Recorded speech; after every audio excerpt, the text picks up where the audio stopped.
Hey, how's it going, everyone? My name is Christopher Everett, the award-winning director and producer of the documentary Wilmington on Fire, and also the upcoming Wilmington on Fire Chapter 2. I'm here today talking to my man, LouisTee, about my upcoming event called Can I Kick It, featuring Enter the Dragon with a live music score by Washington, D.C.'s Shaolin Jazz on October 15th, right here in Wilmington at Jengo's Playhouse. Be sure to subscribe to this channel, like, and share. All right, Chris. So welcome. Man, I had you on the channel a couple times, but I don't think we never got you on the red couch, did we? Nah, man, you never Yeah. had me on there. So I mean, I know most people talk to you about Wilmington on Right, Fire right.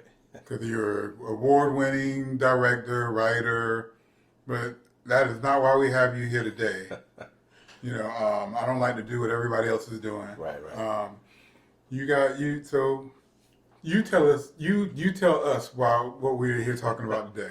Yeah, well, we're here to talk about, man, Black Kung Fu cinema. Pretty much a little initiative, man. It's been a passion project of mine of bringing classic martial arts and action films to the general audience. You know what I'm saying? I grew up a martial arts guy, an action film guy, kung fu film guy, and so this is something I've always wanted to do. And so, yeah, we got an event coming up in Wilmington, October 15th at Django's Playhouse, doing Enter the Dragon with an experience called Can I Kick It? Okay. And so this is not the first time that you've had like a screening Right, for movies. Not it's not just yours. right. Like so, what's some of the past events that you've done? Yeah. Well, I like to do screenings of just films in general. I'm a fan of movies, even though I make them. I'm a fan as well. So I know recently we just had a sold out screening last month of Mississippi Masala. It's an old classic film starring young Denzel Washington Yeah. during the time. A lot of people never seen it or they haven't seen it in a long time. For years, you couldn't find it. Okay. But Criterion earlier this year finally did a 4K remaster of it, and they were starting to do some screenings around the country. I saw an article about it. I said, "Oh snap! This is one of my favorite films, man." And I hadn't seen it in a long time, so I reached out to Criterion. Said, "Hey, how much it costs to screen this thing?" They told me the price. I said, "All right, let's do it."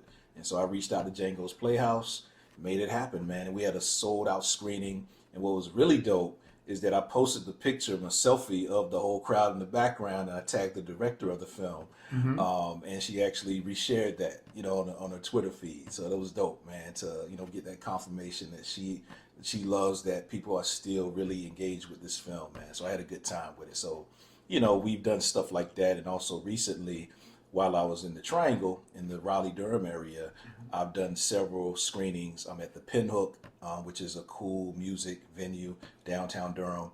Did a couple of screenings there of some classic kung fu films. Also did a screening not too long ago at Shadowbox Studios in Durham. And also back in August, we did a double feature at the Cary Theater, where we kind of started this whole Saturday afternoon kung fu theater thing. We showed 36 Chamber Shaolin and also Five Deadly Venoms as well. And but man, we had about 100 people come out for that thing. So okay. So are you like a big Shaw Brothers fan? Like Oh what? yeah, Like oh yeah. like what's some of your top in no order and not necessarily but top five like kung fu Right. martial arts films? Man, I say my top five, man. I would say 36 Chambers Shaolin, Five Deadly Venoms. That's the reason why I wanted to show those two first. Yeah. So I would say 36 Chambers Shaolin, Five Deadly Venoms, Soul Brothers of Kung Fu, my man Carl Scott. And the thing is, it looks like we might be doing that film as well and having Carl Scott come here as well. Okay. So Soul Brothers of Kung Fu is number three. I would say number four, I'm gonna throw in some black joints. I would say The Black Dragon's Revenge with Ron Van Cleef. And I would say five.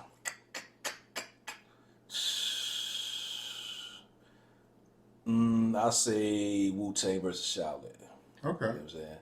Yeah, So am I? And this, I think this is a personal thing for me. yeah, But it seemed like maybe it's because of the thinking about maybe it's because of the American influence. Like when you think of kung fu movies, I don't really associate Bruce Lee movies right. with those. Are they kind of Right. different? No, they're not really different because I got to throw in Enter the Dragon in there too. I think that was a good one for me.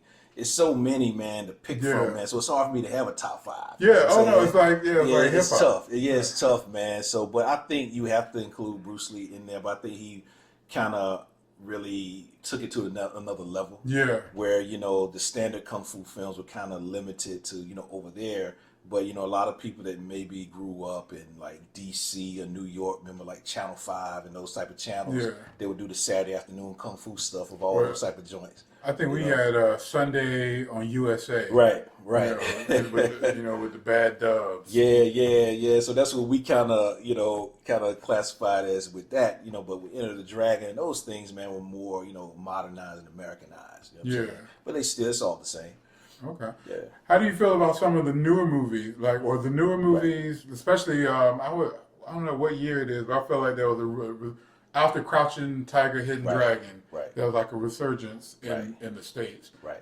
and then you have what is Hero, I love Mm-hmm. Hero, Mm-hmm. and all that. How did you feel about all the newer movies? Well, I'm loving it, man. I'm loving it, man. I'm loving it all, and also I'm loving what other people are doing now as well. Some of these newer guys like Tony Jaa and Michael Tony Jaa. Jaa, he the one to do the Protector. Yeah, the Protector and them joints, Yeah. Unblock and all that. You know what I'm Yes, saying? yeah. Yeah, so I like how he's doing his thing. Then Michael Jai White still do his thing.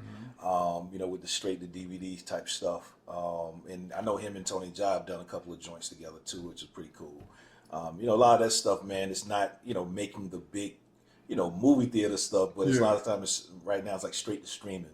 You know how it used to be straight to VHS and DVD back in the day. So a lot of that stuff is straight to streaming now. So yeah, I'm enjoying it, man. I love the genre, and I'm always watching them. All right, and so I know you're also on the low a comic book nerd. How did you Yeah. feel about Shang-Chi? Yeah, it was cool, man. It was dope. I actually met a guy that actually did some of the action direction of Okay. it. He actually kind of designed some of the action sequences. A guy, and I actually met him starting this whole Black Kung Fu Cinema thing on Instagram, man. Dope brother. He's an Asian cat out of LA, man, and we're actually talking about doing something together. Okay. So yeah, man, I love the action, and it was dope. It's cool that they're getting some representation as well. Yeah. So yeah, I'm looking forward to what they do with it. Moving on. You know Yeah. what I'm saying? I'm looking forward to Black Panther as well, and just to see how they do that too. So Yeah, yeah. What is it that you think draw us to the kung fu movies? Right. Like Right. I feel like kung fu movies right.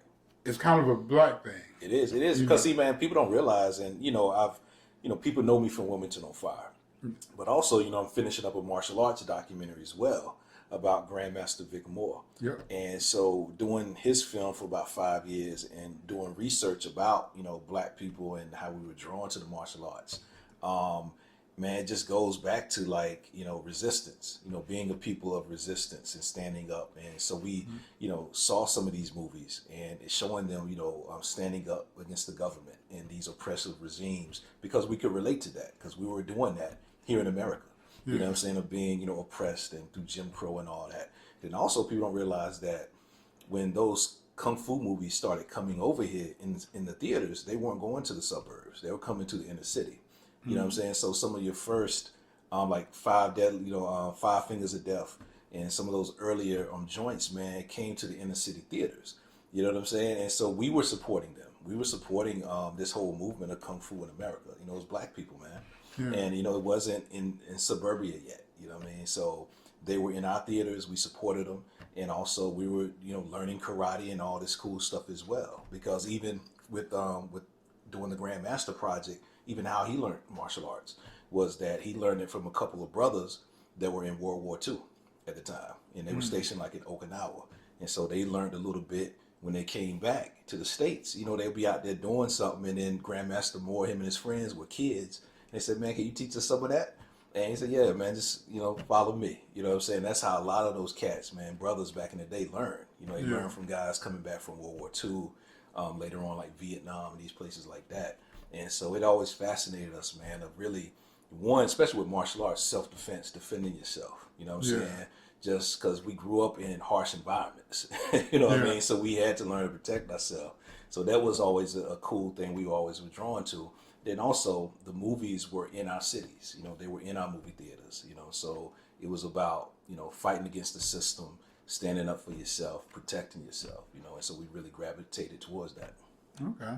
So with the event coming up on the 15th, it's Can I Kick It? So this Yeah. is the first time you're doing this, Right, and it's right. different than some of the previous ones. Yeah, Tell us how this event is. This is not just a regular screening. right, So talk about some of the differences with this one right, versus some of the other screenings right. you've done. Well, previous screenings of kung fu films that I've done in the past, we would just do a regular screening. You know what I'm saying? You see the film in its original form. You know what I'm saying? So it's just me doing the intro, you watching the film, and you going home. You know what I'm saying? So it's like standard. like going to the movies. Yeah, it's just a standard movie. You know what I'm saying? Just a standard movie screening, just like if you go to the movies or whatever. But with this, Can I Kick It is very different. One is these guys out of DC. That is pretty much their program. They're called Shaolin Jazz. And I've been a fan of them for years. And, we finally connected, man, I would say like last year. And so we've always been back and forth, exchanging ideas, exchanging information, and, cross-promoting each other as well. And I said, man, I want to bring you guys down here because we need to do something in North Carolina. And so I said, let's make it happen. And so their whole experience is very cool. It's very different. And Can I Kick It is really an interactive experience where you have Shaolin Jazz. What they do is they actually do a live score over the film. You know what I'm saying? So you can still hear the dialogue. You can still hear all, the punches and stuff like that, the fighting and stuff like that. But you're hearing a whole new score with it. So they use elements of hip hop, rock, soul, funk, and all that, you know what I'm saying, combined. And other little things here and there. And so you see the whole DJ setup. While you're watching it, you see my man DJ Two Tone, who is the co-founder of Shaolin Jazz, do his thing. So you can see him do the mixing, the scratching, all of that. You know what I'm saying? So it's very interactive.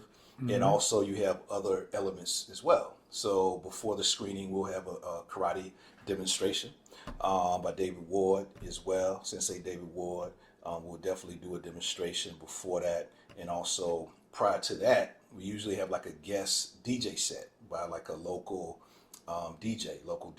And so DJ Big B, he's going to do his thing. From Coach 97.3. Yeah, from Coach 97.3. Going to do his thing from 5 to 5:50. Then we got Sensei David Ward from 5:50 to 6 doing the martial arts demonstration. And then Shaolin Jazz going to do their thing with the live score for Enter the Dragon. And we'll also have a food truck as well, On Time Catering. They'll be on there. And then they're going to do something really cool too. So they're going to do kind of like a fusion of Afro-Asian type of, food and stuff like that for purchase. So it's going to be dope, man. Oh, wow. That sounds, so it's more than an event. It's like an experience. It's an experience. And we did something similar with my previous events where not the whole music score thing, but we had actually connected with a couple of food trucks, man. One food truck is Go Yaki. They're based out of Greensboro, and they kind of cover the triangle as well. Yeah. And their whole thing is Afro hibachi. You know what I'm saying? So I was riding in Durham one day, and I rolled by. I said, man, Afro Japanese, I'm check this out because I got a screening coming up. Yeah. And I hit them up. I said, yo, man, would you guys want to check out this event? I think it just goes well with each other. They said, yeah, man, let's do it. And so I've done like three events with them, man. Okay. Great food, and we're going to do something similar with On Time, man, with them, with their Afro-Asian, theme type of cuisine. Oh, man, that sounds awesome. Yeah. So with this, do you play the original sound movie and they just add to it, or do you got like a stripped down like audio version of the movie and they add a build around it? Now they pretty much, man, it's the original movie, and they pretty much add to it. You know what I'm saying? Because with certain kung fu movies, action films of back then, they have a lot of space that they don't play any music at all. You know, it's straight fight in silence. And so with certain scenes, two-tone really kind of accentuates a lot of things. You know what I'm saying? So say like Bruce Lee's fighting somebody and it's a certain theme that's going around, so he'll play a certain song, you know what I'm saying, or a certain scratch or whatever while he's doing that.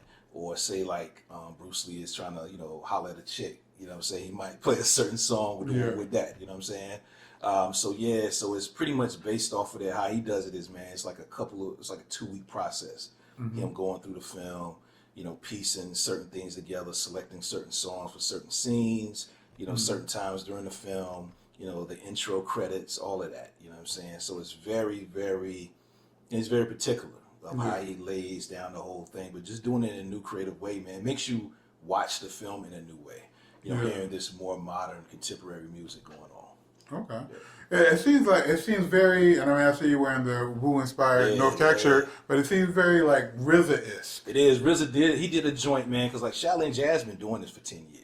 Okay. You know what I'm saying? But just, a lot of people, might not know that, but they've been doing it for 10 years strong, man. Especially in DC, Washington, DC, where they're based, and up and down, I think more, New York, Jersey, and those areas. Yeah. So I don't think they really done a lot down here in NC. That's why I've been working with them to do more of these type of things here, so we can experience it. But I know RZA did a joint, man, I think right before the pandemic. He did a joint. He actually got the stripped down version, just the regular version without the music of 36 Chamber Shaolin. Oh. He did a couple of screenings around the country, man. I think he did one in DC, New York, and another place. Okay. And he kind of had the same setup, man. I was like, man, I wish I could have been to that. You know what I'm saying? Awesome. Yeah. How do you feel about like his contributions to the genre, like outside of hip hop? I love it, man. He with the whole Wu-Tang, man, they took it to the next level, man. Just showing that whole merger of martial arts, kung fu movies, and hip hop. You know what I'm saying? I know recently a place I want to go, whenever I get to go to New York again, I know he partnered with Alamo Draft House, man, for a cool bar for their new Alamo Draft House movie house up in Staten Island. Okay. And so the bar is called Flying Guillotine. And that's one of his favorite movies. Yeah. So it's called The Flying Guillotine, man. It's dope. It's like connected to the movie theater. And every Saturday he's going to kind of select a film to show. But the bar is dope, man. It has all these martial arts, kung fu movie themed drinks. It has like a little like an area where you can rent DVDs, VHS of all these classic action films.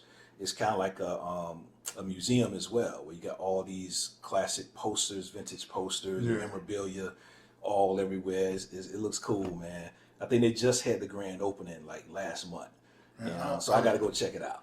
Right, it's a spot in Charlotte, man. It just opened. I think it's called Archive Charlotte. And I'll send it to you. This one sister, man, it's black owned. And this one sister, she really wanted to just preserve black culture, especially through media.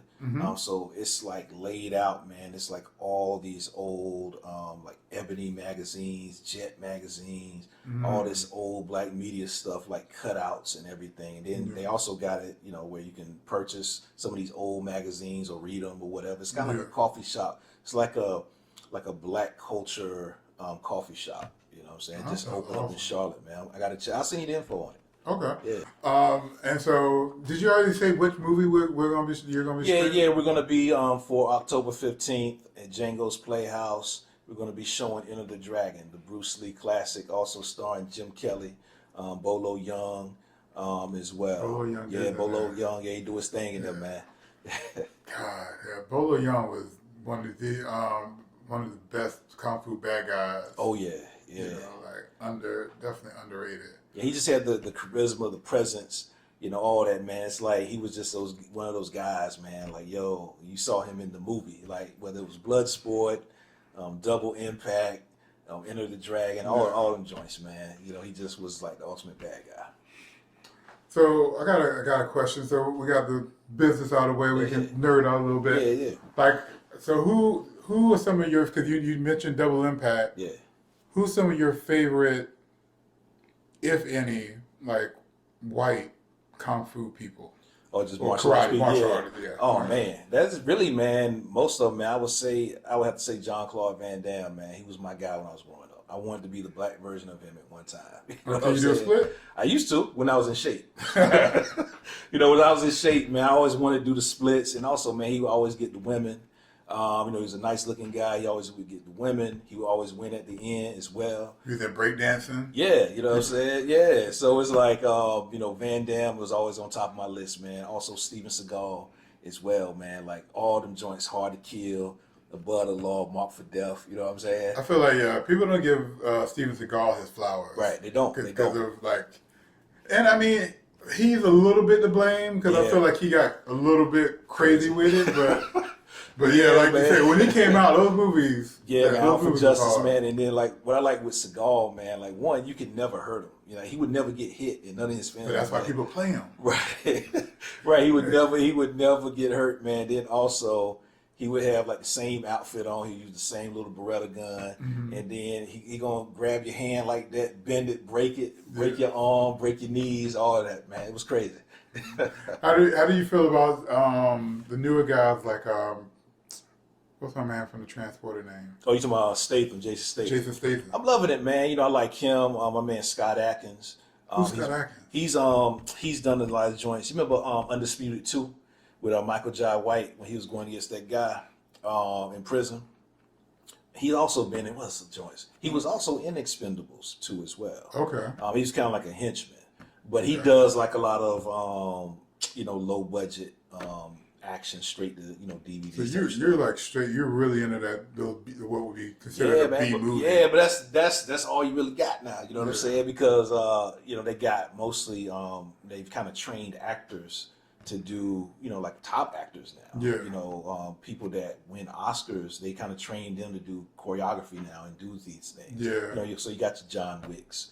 Denzel, he's still doing his thing with Equalizer. Yeah. So they're taking trained actors and kind of molding them, into action stars and kung fu stars now. So that's why I'm liking what Stallone has did with the Expendables. I know they got another one coming, and I think they're passing that torch to Jason Statham. Okay. But I know I think Tony Jaa is in that. I think 50 Cent is in it as well. And I think they're going to kind of pass the torch to Statham. Okay. To do his thing. All right. So who was you mentioned Michael Jai White? Yeah. Who's some of your favorite black?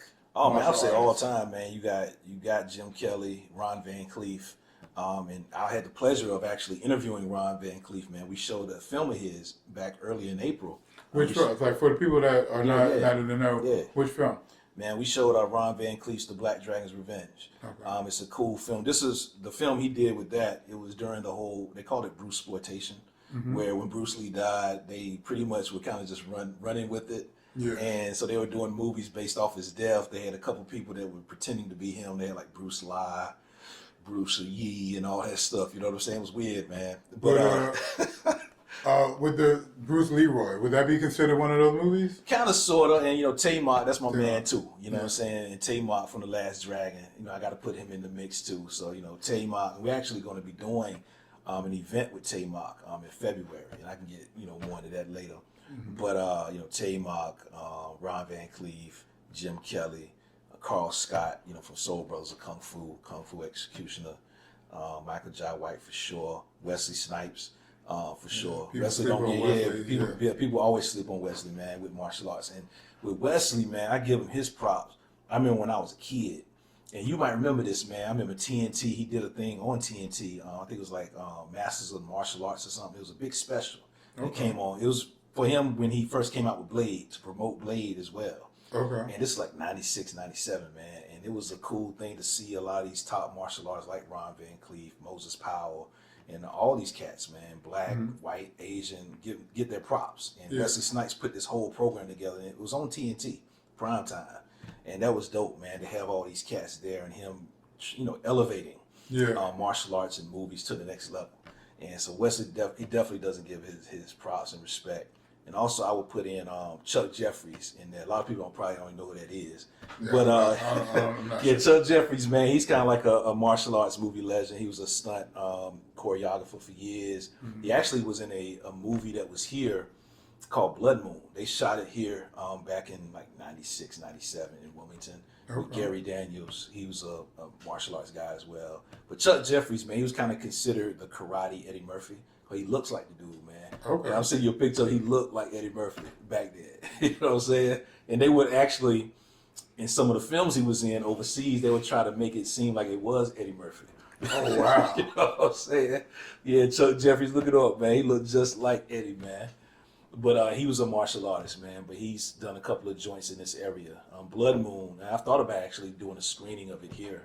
One of these days of Blood Moon, and maybe get help. And it's a kung fu movie? Yeah, it's an action film. It's a martial arts action film. My old karate I keep saying teacher, kung man, fu. I'm glad you it's all the corrected same. me. It's all the same. Yeah. But my old karate teacher, man, he was actually in Blood Moon. Okay. And he was like, I think, fighter number 7 in it, Kenny Morrison. And I remember I was a kid at the time, man. I think I was in middle school or high school when it came out.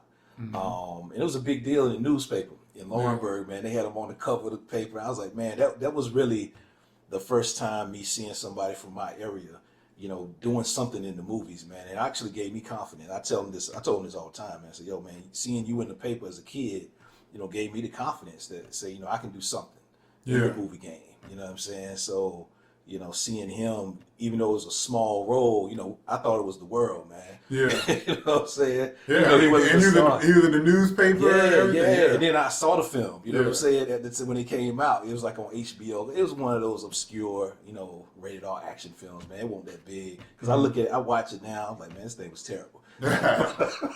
But yeah, it was something to me back then, man. It really changed my whole life. Yeah, that's how I remember here when I was in school, a bunch of people I knew were in the Teenage Mutant Ninja Turtles. Yep, my old social studies teacher, man, he was in Ninja Turtles too, Mr. Durkin, because he was an excellent martial artist as well. And I think like once a month we would have like a free Friday day for social studies. Yeah. And he would always put that VHS tape in, man, Turtles 2, and always point out the way he was at. He was like a foot soldier or something like that. Yeah. So he would always point out where he was at, his couple of scenes and stuff. Yeah. So yeah, man. So him and Kenny Morrison, man, them, even though their roles were just small at the time, but just seeing them going through that experience and sharing that experience, man, really gave me something to dream for, to be in films. Okay. Who's somebody that you feel is overrated in martial arts? Overrated movie wise? Chuck Norris. Now Chuck Norris, I think he is as a movie person. Now he was a hell of a fighter. Yeah. In real life, because Grandmaster Moore, we actually talk about Chuck Norris in the Grandmasters documentary, and we got some cool photos of him and Grandmaster Moore back in the day. Grandmaster Moore speaks highly of him because he was a serious competitor. He was the real deal in tournaments. Okay. Grandmaster Moore can attest to that because he's lost to him a few times, and he's beat him a couple of times too. But everyone who competed back then always talked about how good Chuck Norris really was, man. He was good. So while you think about that, He was a terrible actor though. I liked him in Expendables. Yeah, he was alright, but he was just playing Walker Texas Ranger. Yeah, which is probably just him. Right. But I mean, I feel like Chuck Norris is he's a meme of himself. Right. He's become he's so Chuck Norris. Right. It's Chuck Norris is a meme. Right. Like that was Right. probably 4 years ago. That was like a real thing. Right. Do you feel like? And I'm guessing you like the B movies, so do you prefer people to really know martial arts? Do you feel like that you can see a difference in the movies? Nah, not necessarily, man, because, I just want to be able to have fun with it. Yeah. You know what I'm saying? Like, some things like, we've also screened like certain like black kung fu movies. Like this one guy, man, out of Greensboro, he actually coined a phrase called black sfu. And it's black exploitation in kung fu. Yeah. And so you had a certain genre that was kind of built out of the black exploitation movement back in the day. Yeah, Dolomite. I would say like Dolomite. Even the Black Dragon's Revenge. Yeah. Black Belt Jones. We showed Melinda, a film that's pretty much a black exploitation kung fu joint. Yeah. And some of the kung fu was really terrible. And some of the people that were doing it, it was, you could tell they couldn't do it at all. Yeah. But it was fun, man. It was fun, so now I'm not as hard with films like I used to be. I used to say, it needs to be this, it needs to be that. Yeah. Man, as long as I have fun with it now, that's all I care about, man. So if it's, if it's a cool story, if it's a fun story, the kung fu and action ain't got to be all the way the best. But as long as the sound is good and I can see what's going on, I'm good with it. I just want to let people know, man, just October 15th, Saturday, October 15th, Jengo's Playhouse. Come check out Can I Kick It? We're showing Enter the Dragon. Tickets are $10. You can go to canikickit.eventbrite.com, canikickit.eventbrite.com to get your tickets. They're going fast. We'll put a link in the description below. Yeah. So I got a question. Yeah. More of a hip hop question. Can I kick it? I feel like that's a Tribe Called Quest reference. It is, yeah. Instead of going with the low hanging. So what made you go with that versus the low hanging fruit of Wu-Tang? Right. Like well, Can I Kick It isn't my phrase. Oh, This is Shaolin Jazz's thing. Oh, okay. You know what I'm saying? This is their, this is what they do. You know what I'm saying? Like, Can I Kick It is so this is really all their thing that you're just bringing here. Yeah. So you're just saying what they do. Yeah. And, and modify it and tweak it a little bit, you know what I'm saying? But the whole Can I Kick It thing of, is them doing the live score over classic martial arts kung fu films. You know what I'm saying? So they've been doing Can I Kick It for a while, man, about 10 years.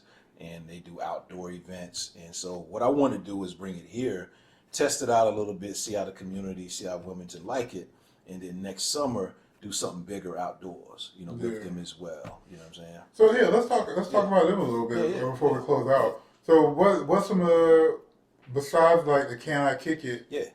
So are they producers? Like how would you Yeah, classify oh yeah, them? oh yeah. Like They what also, do they like Shaolin Jazz, man. They've dropped a couple of LPs.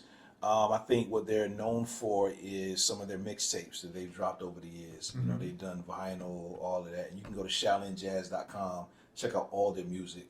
And I think one of their biggest projects to date was the 37th Chamber that they did, and some mashup of classic Wu-Tang verses, and some elements of other hip hop and jazz music. You know what I'm saying? So their whole thing is combining the three elements really. You know, martial arts, hip hop, and jazz. You know, into one. fusion? Fusion, yeah, exactly. And it's a dope record, man. And so they'll have stuff like that for sale, other merchandise. But yeah, people can definitely check out their music and stream their music on ShaolinJazz.com. They can check out all their mixtapes, but definitely check out 37th Chamber. It's a dope project. So they do things like that. They're actually working on a new one now, a new LP. So they do those type of things, man. They also have an educational component too. So they lecture at colleges around the country as well. And that's the thing I want to do in the future, maybe bring them down to UNCW to do a class on this whole fusion of jazz and hip hop, martial arts and stuff like that. So they do all of that. Yeah, maybe combine that with your outdoor. Exactly. And they also do another cool thing, man, that I wish we could have done this go around, just didn't have the time for it. They do a thing called sound patterns, and it's an interactive way of showcasing that fusion of jazz, hip hop, and martial arts through art. You know what I'm saying? So it's like an interactive art exhibition. You know what I'm saying? They call it sound patterns. So we definitely want to do something like that next year to kind of maybe do it as a kickstart to like the big outdoor event. Okay. Yeah. All right. So like one more time, like where can people get tickets? Yeah. Where everything at? Right. Well, October 15th is going down. Jengo's Playhouse here in Wilmington, North Carolina. October 15th. Show starts at 5. Film starts at 6, but the pre-show starts at 5. But you want to get there at 5 so you can get you a seat. So, you know, tickets are going fast, so definitely get them. Tickets are $10. People can get them online right now. CanIKickIt.eventbrite.com. CanIKickIt.eventbrite.com. Tickets are $10. Get yours the day before it's too late. All right.